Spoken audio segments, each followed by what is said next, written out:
Welcome to ProPractice, your guide to piano mastery. I'm Josh Wright, and today's video is the third video in a series called the ProPractice Technique Series, where together we will be going through all scales, arpeggios, triads and inversions, and seventh chords and inversions in each key. Today's video comprises the key of D, so we will be going over the key of D major and D minor harmonic in regards to the scales. We'll be doing the D major and D minor arpeggio, and then the major, minor, diminished, and augmented triads and inversions, and then the major, dominant, minor, half-diminished, and fully diminished seventh chords and inversions. As with all other videos, we will be going over a unique way of practicing, and today is called the 1, 2, 3, 4 method. This is a method using the metronome that can really help you increase your speed and confidence with these scales. Just a quick note, I'd like to sprinkle in a little bits of theory throughout this entire series, or little bits of advice. Last video we went over kind of bench position and how to move with scales and arpeggios up and down the keyboard to make it a little more comfortable. Today I just wanted to quickly review the ordering of these videos and why we're doing it in this order. We're going around the circle of fifths, which is a music theory lesson that everybody should go through, which is basically we started at C and then we go up a fifth to a G. So we went G major, and now we're going to D major. And next video we'll be going to A major, and then the next video we'll be going to E, and then B, F sharp, and G flat, and then D flat, A flat, E flat, B flat, F. The reason, and we're going all around the circle like that. The reason it's so useful to know that is think of each key along that circle of fifths as a clock face. So at C, you're pointing straight up at noon or 12 o'clock, and then we go over one tick to G major, and we have one sharp. And then we go over another tick to D major, and we have two sharps. And then we go over another tick, and we have three sharps. And then once we get to 6 o'clock at the bottom of the circle, we switch to flats, and we go up the flat side, and it's 6, 5, 4, 3, 2, 1 going up that side as well. So I hope that helps to clear up why we're going in this order, and it's very helpful to visualize that circle whenever you are working on these things, because I love applied theory, meaning that I can apply theoretical concepts to things I'm actually playing. I'm not just sitting and working in a notebook or a theory workbook or theory textbook only. I mean, I've done that a lot in my life actually, but I'm also applying it to the music I'm playing, because at the end of the day, this entire series is just a means to an end. This is a means to get your theory a lot stronger and your technique a lot stronger and your confidence a lot stronger to play the pieces that you love and make great music. So let's start with the key of D major. We'll quickly go over the fingering, which is the same as what we've been doing.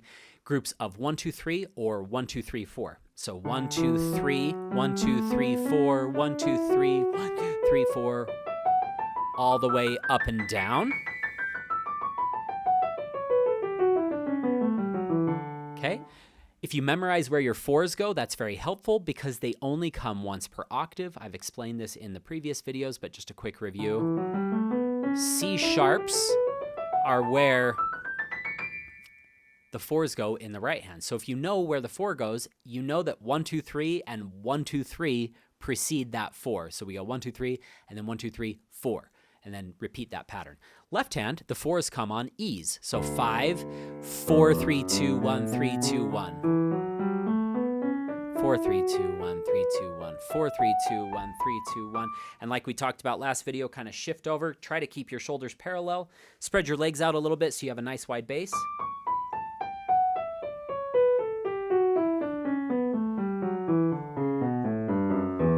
Okay, and then very slowly, let's put these hands together. You can even call out the 4s, like I talked about in the first 2 videos. 4 left, 4 right, 4 left, 4 right, 4 left, and so on. I'll go ahead and finish this.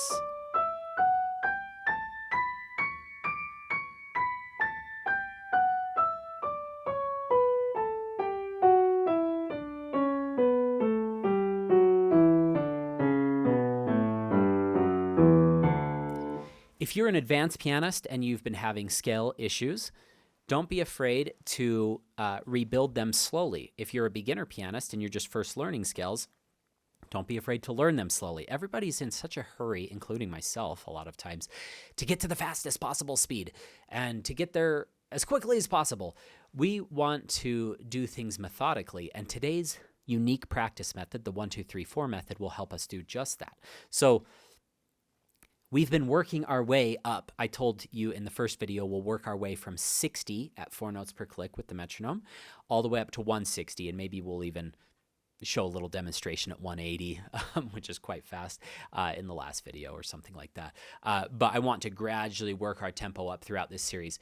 If you're not comfortable going this fast, no problem.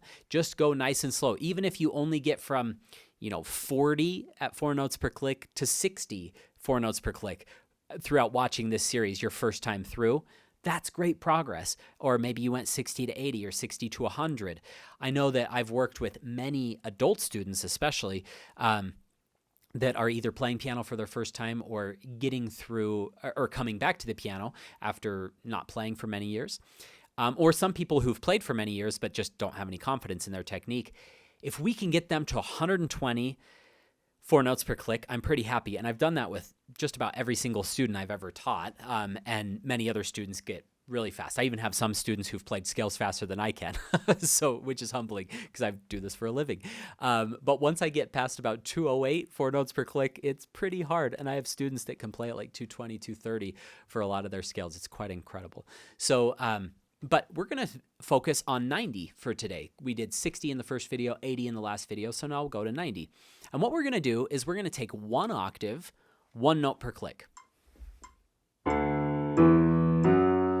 Nice and strong. Forte.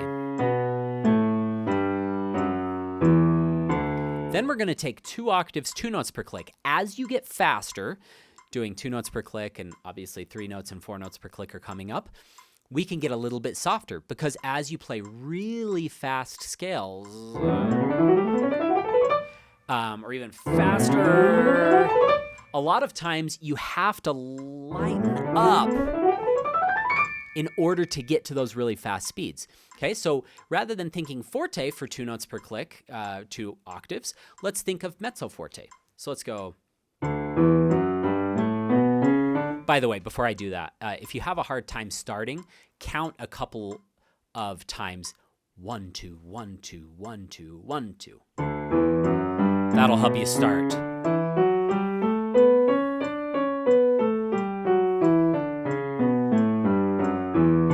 Okay, this is especially important to do on the 1, 2, 3s because everybody screws up the 1, 2, 3s the first time they do it because it's an awkward feeling to do 3 notes per click. 1, 2, 3, 1, 2, 3, 1, 2, 3, 1, 2, 3.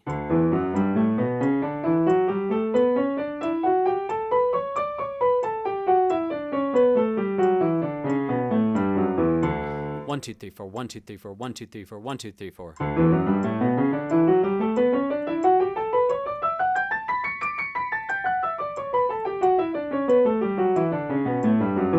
It kind of goes without saying, but you got to start with the metronome. A lot of students will go 1, 2, 3, 4, 1, 2, 3, 4, 1, 2, 3, 4. And then they're like, I'm behind, and then they freak out. You've got to start exactly 1, 2, 3, 4, 1, 2, 3, 4, 1, 2. Just like that. You can go back and you can review the previous 2 videos as well. If that 4 notes per click is not working, do some high fingers practice, do some finger staccato practice especially, and that should help lighten you up to be able to play at 4 notes per click at your desired speed. At your realistic desired speed, I should say, because your desired speed, I want to play 230. Okay, let's move on to the key of D minor. We are going to be doing D minor harmonic. If you remember, there's 3 types of minor scales. We have natural minor, which just follows the key signature. So D minor has 1 flat in it.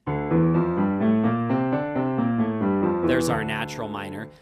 And here's scale degree 1, scale degree 2, 3, 4, 5, 6, 7. To get to our harmonic minor scale, all we do is we just raise that 7th scale degree up a half step. The reason we do this is for to create tonic and dominant relationships.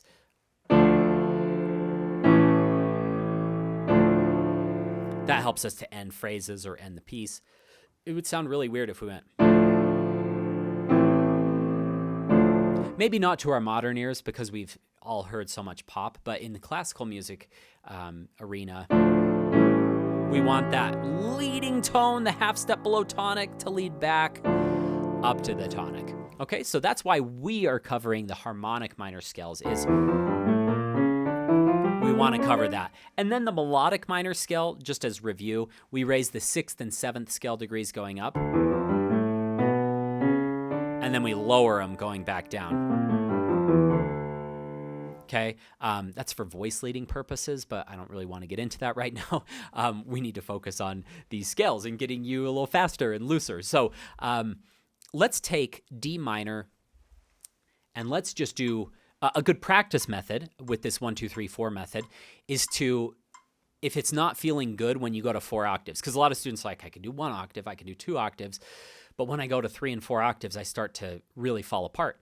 A little addendum to my previous advice is, if you're struggling, let's do 1 note per click for 4 octaves, okay? And we'll do that as a demonstration here, just to go through the scale, but it's a nice practice method too if you're struggling. So here we go.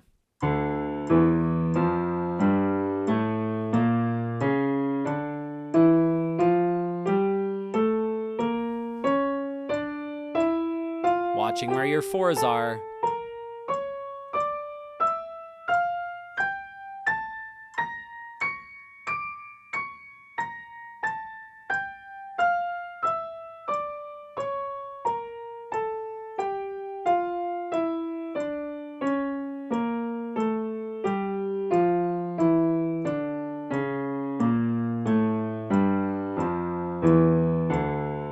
Okay, and then you can do the same thing. If you're struggling with that 4 notes per click, let's do, with the 4 octave span, you can go 1 note per click for 4 octaves. Let's do 2 notes per click for 4 octaves.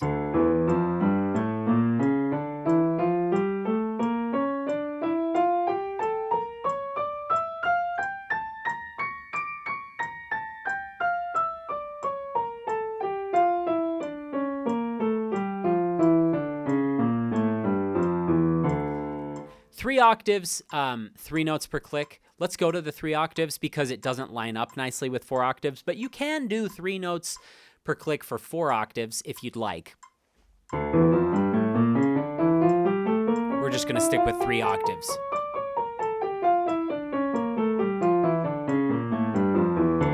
If you do 3 for 4 octaves,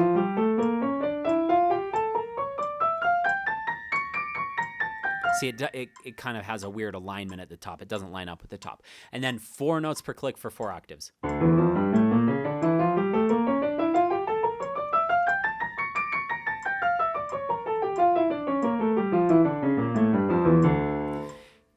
All right, so the 1, 2, 3, 4 method really is 1 octave, 1 note per click, 2 octaves, 2 notes per click. And this is just something, my teachers had me do that when I was younger. I don't know if they ever called it the 1, 2, 3, 4 method, but that's just what I've called it.